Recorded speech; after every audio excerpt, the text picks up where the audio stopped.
Hey all, Tom here, and welcome back to another video on the Racing Joker channel. Ooh, goodness, I bumped my mic. Welcome to the first video of Need for Speed, Season 2. Yes, that's right, Season 2 of Need for Speed. We're back to doing Need for Speed. Happy holidays, by the way.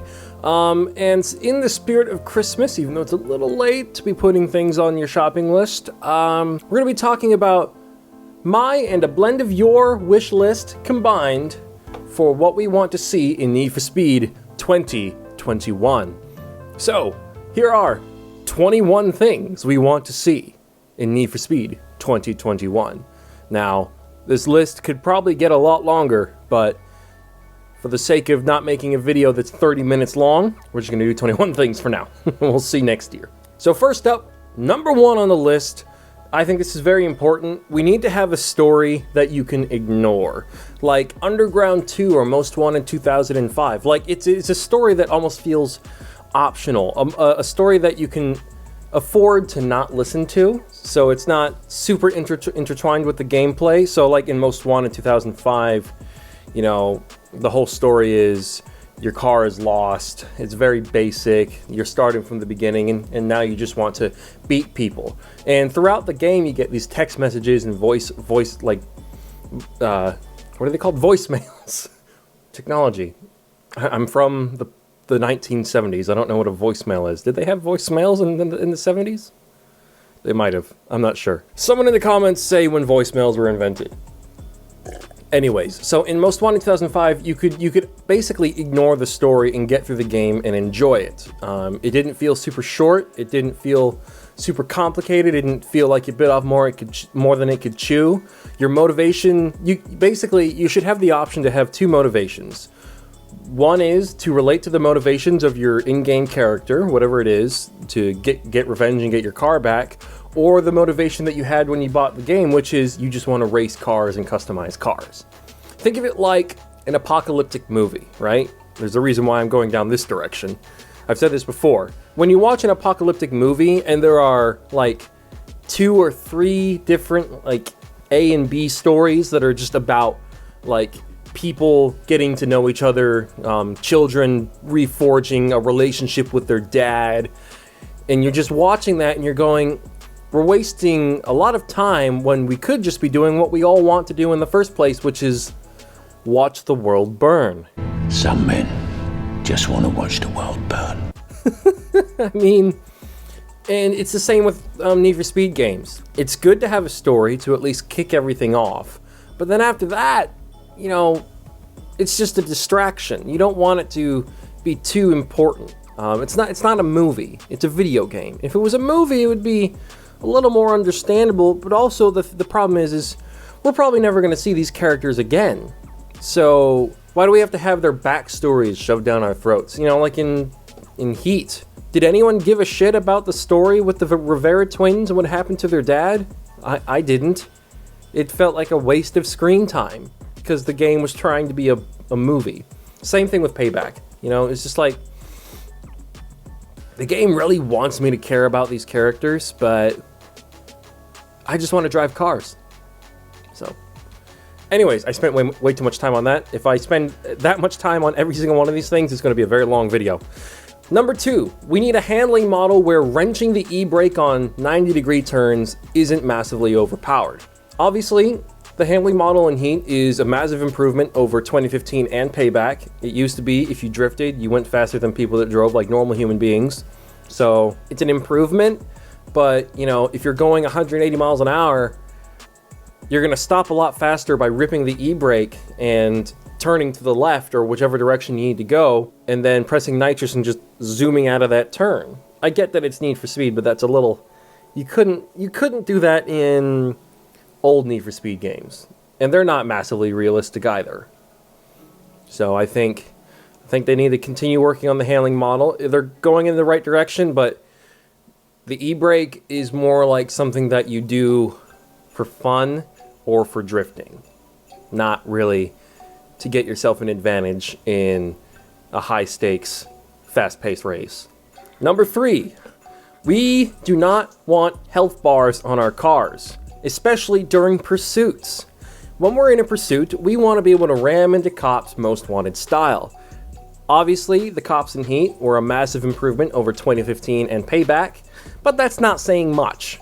It's really not. I have set the bar at the same level of what the cops were in Most Wanted 2005. They need to be scary without us having to have a health bar that slowly gets whittled away over time or gets cut in half when we have a head-on collision with a rhino. You know? I just think that's stupid. Especially when they give us a car like the Most Wanted M3 GTR. You want to take that out for a pursuit and just start wrecking cop cars. And you can't because you're gonna die. And that's just stupid. Number 4. We've got Camber. Funnily enough, one of the few things 2015 got right. No forced camber. In 2015, when you lowered your car, the wheels stayed at square stance, which is what I like. But now, ever since Payback and Heat, when you lower your car, the wheels camber automatically, and you can't avoid that. There's no option where you can reverse that. It's just forced onto you. So when I'm building this nice, clean JDM car, and then I lower it and it cambers, I just go, oh, that's disgusting. Now the car's ruined. Obviously, I've got nothing. I have no problem with people who like camber, but I like to have the option to not have camber. I prefer nice, flush, square stance. Number 5. I think we can all agree that a challenge series would be a great addition to the next Need for Speed game. We all really enjoyed the challenge series of Most Wanted, and a lot of us also enjoyed the challenge series in Carbon. So why not bring that back? Where you have like 70 events that you have to complete. You can't even do it in your car. They give you a pre-built car for added ease or difficulty, however it's built. And you have to do some kind of crazy race or pursuit or time trial. Like, here, have a stock E30 M3 escape Heat level 4 cops in like less than 5 minutes or something like that. Like, cool stuff like that. And moving on, kind of related, number 6, we've got pursuit trials, kind of like time trials, except more fun, where you set pursuit records. So you get into a pursuit, and you last for a certain amount of time, or you get a certain score, you wreck a certain number of cops in a certain amount of time, and you can set that as a record that you want crew members or friends to beat. And if they do that, they get up on the scoreboard somehow, or they get like a reward that you've attached to that. Like let's say, I'm willing to bet that you won't beat this challenge in 3 hours, but if you do, you get like $10,000 or something, or the car I used to do that. Like you can bet your own stuff that they won't beat it, and if they do, they get a reward, but if they don't, you get double what you put down, which I think would be kind of cool. Number 7, this is extremely unlikely, but this would mostly only be relevant for multiplayer. If there's a way to make it single player, that'd be cool too. But territories, you know, crews with the highest records held on events will own that event, and potentially that territory as well, if they own enough events within a certain area. And a way to prevent crews from dominating things constantly, you could rotate events and come up with new track designs like every week or month or something, and set it on like an automatic timer so that you have like A week, B week, and C week. And you know, for one week you got all the events for A week, B week has all the events for B week, and so on and so forth, to kind of prevent domination. I mean, obviously, if you're in the best of the best crew, you're going to see that crew almost all the time. It really kind of depends. I'm sure there are other ways to filter it so that you have, like, for example, like different classes, maybe. I don't know. I'm sure there's a way to do that where you have, like, maybe ranked territories and non-ranked. Maybe. I don't know. I guess you could also have it where when you're trying to take over territories in multiplayer, you could have a mode where it's crew territories, or if you're not in a crew and you're just trying to take territories over by yourself, you could also have like a mode where people are trying to take over territories by themselves, so they don't have crews to help them. So you're up against just individuals rather than entire crews, because I feel like entire crews could really take over your territory pretty quickly, especially if they're filled with the best players. But if it's just the best players by themselves, you know, maybe it'd be a little more balanced, or at least to have that option. I don't know. Anyways, number 8. Is this 8? No. Number 8. Numbers. Fingers. Number 8. Allow us to change key bindings for keyboard and controller. In Heat, we were able to change the control scheme for the keyboard, but not for the controller, which was really annoying because, as you guys know, I like to drive in manual in racing games, but in Heat, if you go into manual mode, you have to... In manual mode, you can't shift with Y and B like how I like to. You have to shift with these things here, these little buttons, which I think is really stupid. And you can't change that, which is even more stupid. Number 9, I think we could all agree on this. Use the R32 stock RB26 sound for the R34. At least for the forged version of the R34's engine, because it just sounds so much better. They clearly recorded some kind of single turbo inline 6 for that sound, and it's just so good.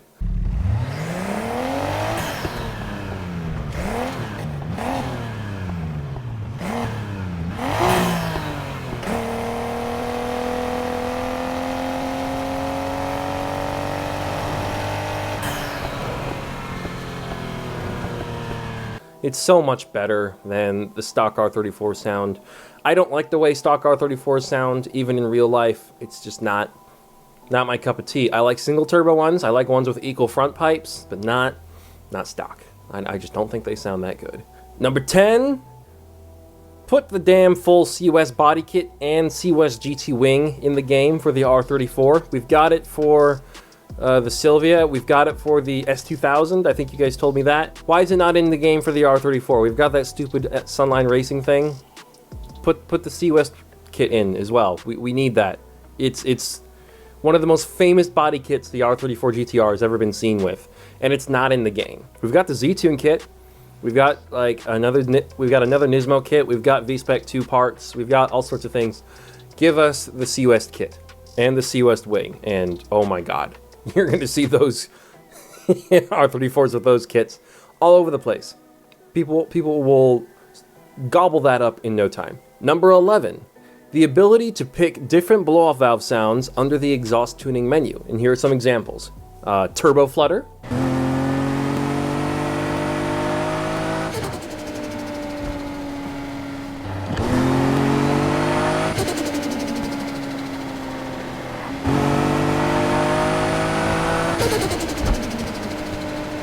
We've got the Grady Type S whistling sound.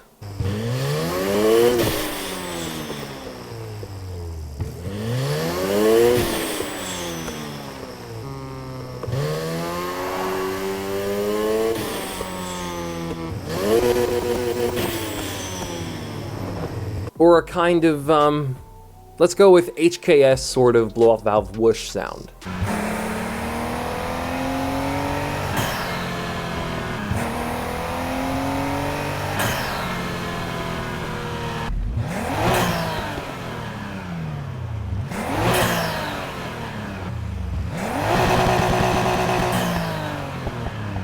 I feel like, obviously, these sounds can be put on any different car because that Grady Type S sound used to be on the Evo in 2015, I believe. But I don't know if it was in Payback. I don't think it was. But clearly, they have just those sound files separate from the engine sound. So they should just allow us to choose between those to further personalize our cars. Because I actually think that'd be really cool. Because, like, obviously, a single turbo R34 GTR with the turbo flutter sounds awesome, but maybe people want to build an Evo 10 or an Evo 9 and have the Grady Type S sound. Maybe people want to build an R35 and have that whoosh sound. You never know, but that extra level of customization would be cool. Number 12, I think it would be really cool to have JDM style strobe lights. I think we came close with Motohoshi's car in 2015, you know, on his Diablo, all of those lights. I think it would be cool to have that as like an option for every car, as like a customizable thing with different colors, because we had those weird slow wave neon underglow lights that were kind of cool, but were also kind of weak. I didn't really care for that. Number 14, we got drag racing, because for fuck's sake, there's drag tires in the game, but there's no drag racing in Heat. Just bring back drag racing. It wasn't terrible in Payback, at least in my opinion. It would also be cool to do a kind of Underground 2 style, where when you do certain drag races, it takes you to like an exclusive map that's only for drag racing, like taking you to the airport, or taking you to like a special highway that's super straight, or something like that, or to an actual drag strip. Like, you might not be able to go there free roaming, but who cares? You can go there during the races. It doesn't matter. I think that would be kind of cool. Number 15. This is very important to me. A lot of us really want another Underground game. At this point, it's not going to happen. They're probably not even going to remaster the old games. They remastered Hot Pursuit 2010 for some godforsaken reason, but, you know, whatever.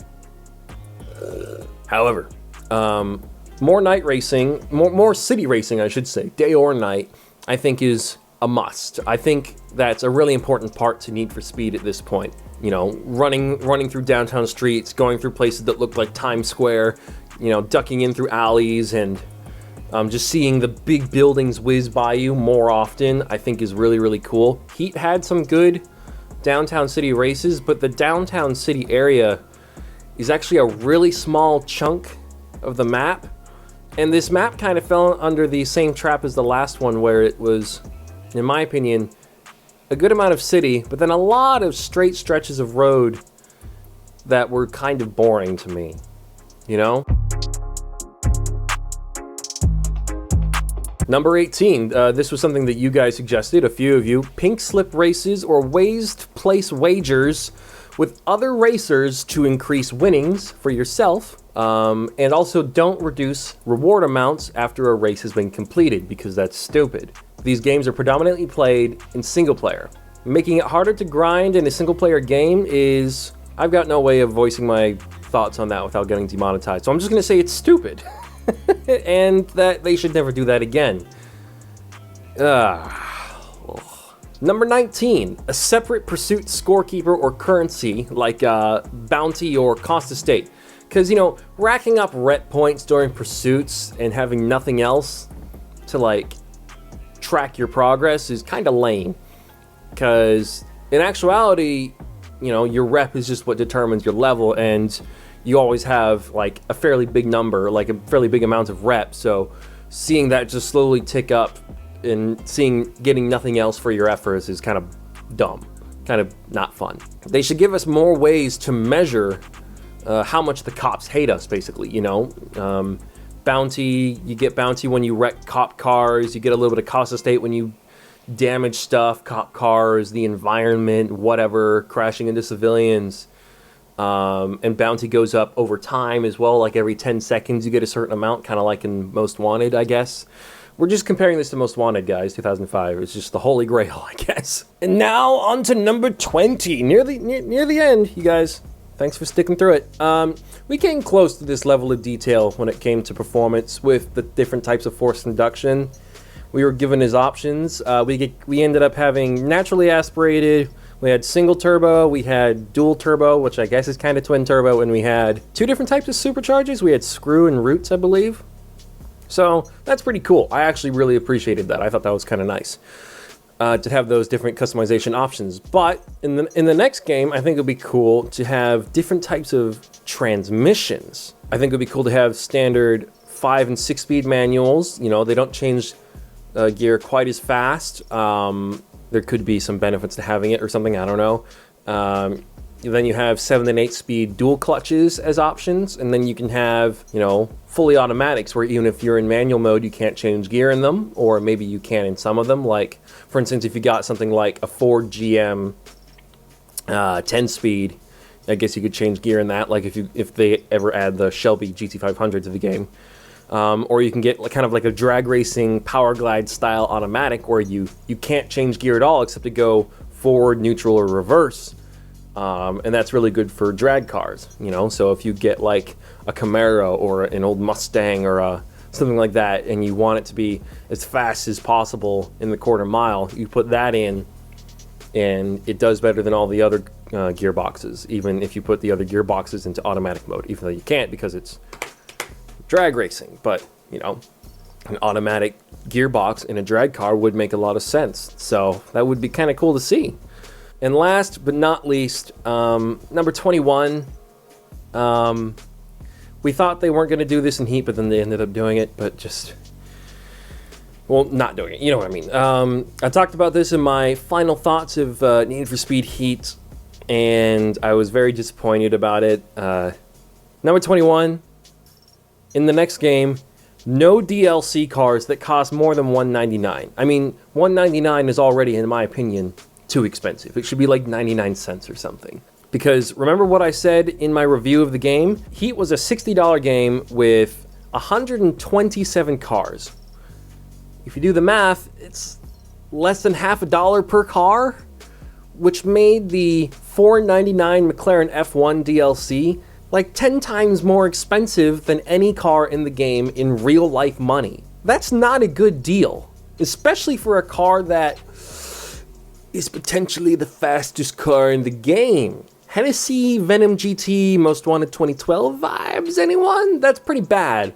So, in the next game, in Need for Speed 2021, if they cannot help themselves, they're like a recovering alcoholic and they just relapse. You know, if they can't help themselves with having stupid DLC cars, don't make them more than $2. Because they shouldn't be worth more than that. They shouldn't be worth more than half a dollar, really. 99 cents is what I would allow it at, to be honest. Unless if the DLC is like, oh, look at this. You can go to like a canyon map now. Just let's hope they don't do what they did with 2012, where the map was technically already in the game, but you couldn't access it without giving them money. Yeah. Good stuff. I really don't have high hopes for this next game. I've decided that I am going to pre-order it. I'm probably going to get a little bit excited about it, just like how I did with Heat. I don't know. I'm starting to get kind of dumb Star Wars vibes from this. I'm just losing love for this franchise just ever so slightly. Like, I'm probably going to keep consuming their products, but I'm not going to do it very happily. But they don't care. I don't think they care. But yeah. Obviously, I could also talk about cars that I want to see in the next game. Like, I want to see my WRX in the next game, even though I'm in a bit of a love-hate relationship with my WRX right now. It would be cool to it would be cool to see like a WRX STI of my car's generation, or even like the X209. That would be really cool. Obviously, you guys probably knew I was going to say this. They should put the Audi RS3 sedan in the game. I think that'd be really cool. They need the A80 Supra. Bring it back. We need maybe some new BMWs like the M8 or M8 GTE. There are quite a few BMWs in the game, aren't there? We got the E92 M3, the E46 M3, E30 M3. I think there's a Z4 in the game. We've got the M4, the M5. So it'd be a lot of BMWs, but I think the M8 and the M8 GTE needs to be in the game. It'd be cool to have the new M4 GT3. I hope they don't put the new M4 in the game. It looks ugly as frick. They have the files for the Aventador SV, but it wasn't in Heat, so just put it in the game, you guys. The Aventador SV is awesome. I like it a lot more than the SVJ. So, yeah.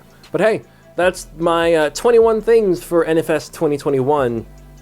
If you guys come up with any fantastic ideas in the comments down below, we can talk about them next year. Anyways, happy holidays. Take it easy. Stay safe.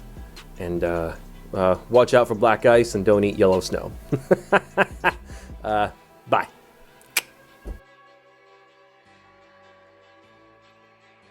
When you watch I